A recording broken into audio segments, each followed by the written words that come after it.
انت وهم بقى معاك ربنا. حرام.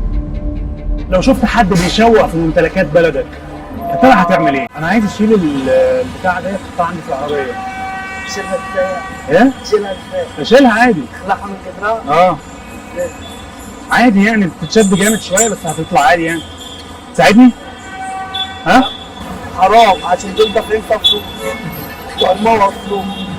ايوه بس يعني الواحد عايز يسترزق يظبط اي حاجه ياخدها يعمل اي حاجه. انت وهم بقى معاك ربنا.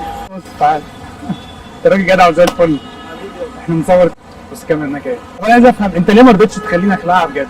حاجه لينا مش لحد يعني.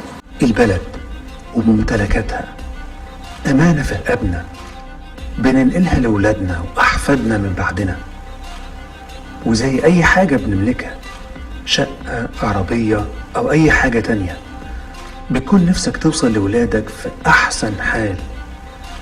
يا ترى دلوقتي إذا شفت حد بيخرب أو يشوه في ممتلكات بلدك يا ترى هتعمل إيه؟